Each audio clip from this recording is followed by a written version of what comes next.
the police refused to grant me access under Article 49, and there are orders that have been given by the High Court that the police ought to respect and ought to follow Article 49 of the Constitution. Some of those orders, I personally obtained them from the High Court. Additionally, they did not disclose why they were arresting him or who they were. Some of them were masked.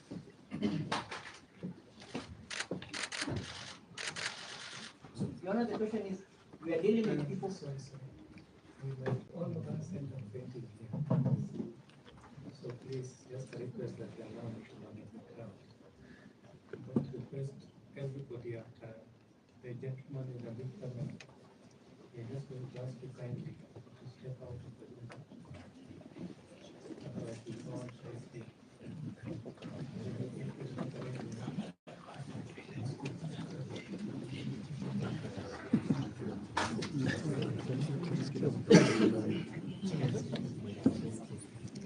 Please, you can listen from outside. We have speakers. So we have see now if your problem is that you just have to wait. Because help comes first.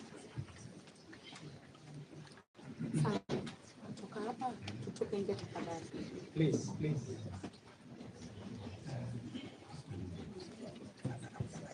They want to see you country speaking. Oh yes, yes, Your Honor. So because you can get so many of us are sweating. You can get the smell of sweat. That is really long for that. yes, Your Honor, I'll be brief. Your Honor, in How many brief, more minutes did you take? 3-4 minutes. Okay, please. Your Honor, in brief, what we are witnessing here as a country is the weaponization of the criminal judicial process against a young man who, against all odds, stood up to speak the truth. And the truth has hurt many people who are currently in power. That truth has altered the status quo. Sorry, you are not a witness. You are yet to take plea. But in brief, Your Honor, history is being made, and I invite this honorable court to stand on the right side of history by quashing these charges and releasing the accused person on personal bond. He is a young person, he is a young person. To release, to free him from his charges.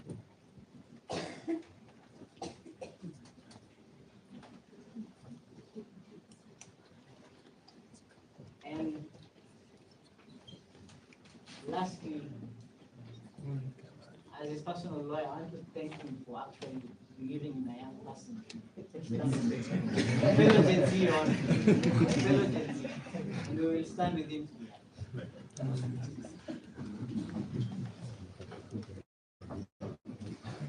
May the court afford exactly 1.5 minutes. My name is Shion Bradley. It's a privilege to appear before you, Your Honor, in this matter. And just to add to what has been said, the constitutional justification for the cause of action we are requesting you to take. If you look at Article 24, it is a balancing act that the court must strike.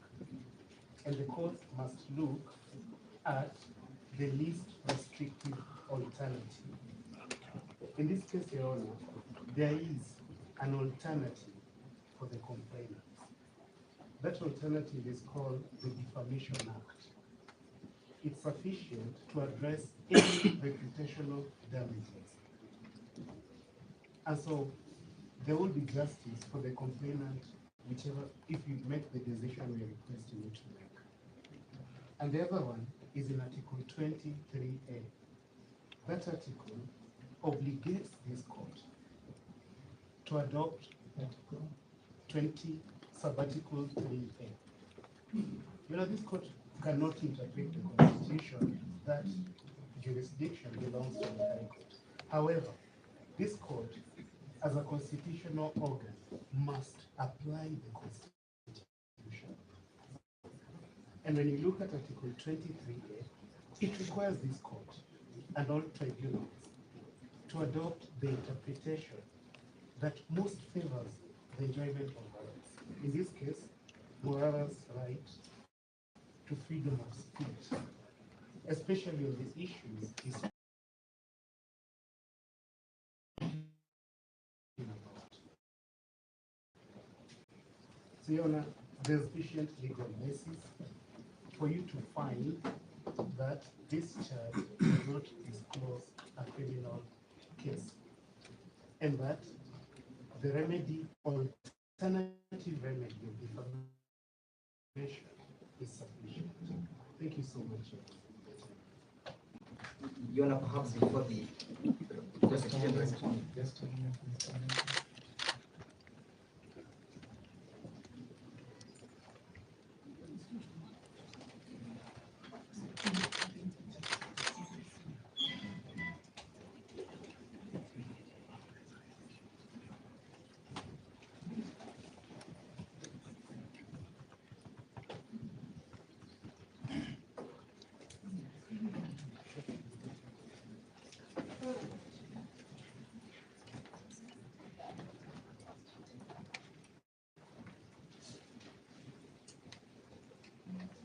Mr. Ndegwa, you want to submit? Only one about the charge sheet, because it will become relevant for them in the response. Only one. Perhaps, Your Honor, to just disclose the bad faith in which this matter has been instituted. That the charge sheet itself is indicating erroneous dates when our client was arrested. We say that they arrested him today. And the fact is that they arrested him yesterday. They have a duty to disclose all the material facts, and there is a reason why the CPC requires a date of arrest to be indicated on a charge sheet. Eventually, Your Honor, when you seek to retire, kindly order the DCI office, and this is the DCI himself, to release 3 phones and 1 laptop belonging to our client forthwith as it discharge him. Most obliged.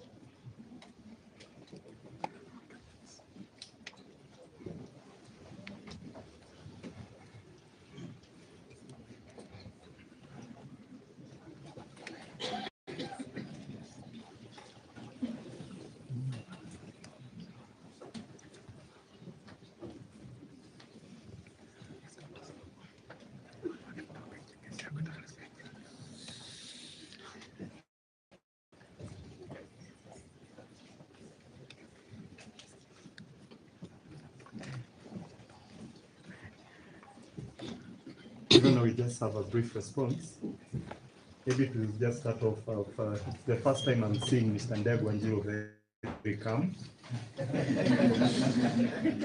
It is unlike him.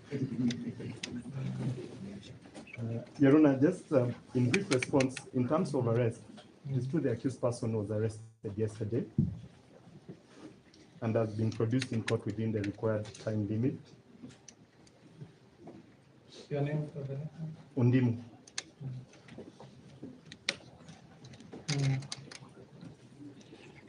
And has been produced in court within the required time limit. In terms of access to counsel, I did confirm with the officers that he was allowed access to counsel, and the counsel who was allowed was Mr. Ndegwa.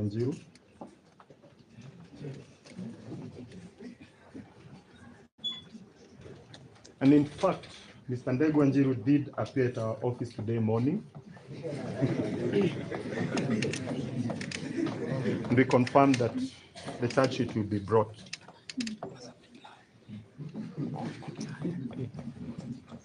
He was accompanied by 2 other counsels, though they declined my invitation. Your Honor, in terms of the charge sheet, the CPC is very clear that a charge sheet must contain 2 critical elements. That is the statement of the offense and the particulars of the charge. Your Honor, my colleagues, my senior colleagues and junior colleagues have not disputed that there is a statement of the offense and the particulars. The contention, especially my senior colleagues have raised, is what is harassment? Your Honor, I look at that particular act, the Computer Nuisance and Cyber Crimes Act. It does not in any way define what harassment is. Harassment takes various forms. For one to draw a conclusion that harassment has occurred. The particulars in the charge have clearly informed the accused person of the accusation that he is facing. And what my colleagues are asking you to do is to go to the substance and the merits of the charges, to go to the evidential material. As at this point, Your Honor, Just one.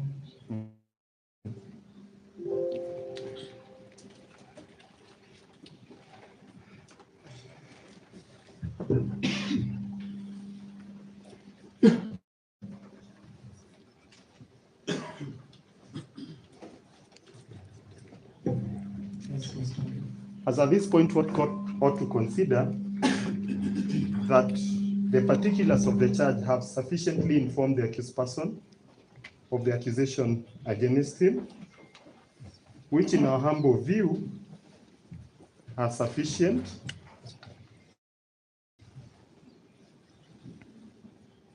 to enable him respond to the charges. To delve into other issues, Your Honor, would be going to the merits and demerits of the particular matter. I do understand the constitutional issue that have been raised by my senior colleagues. And those issues cannot be raised as at this point. The only purpose we are here for today is purposes of the charge sheet, whether it has statement of the offense and the particulars of the offense, and other considerations. Refer this court to section 137 of the CPC.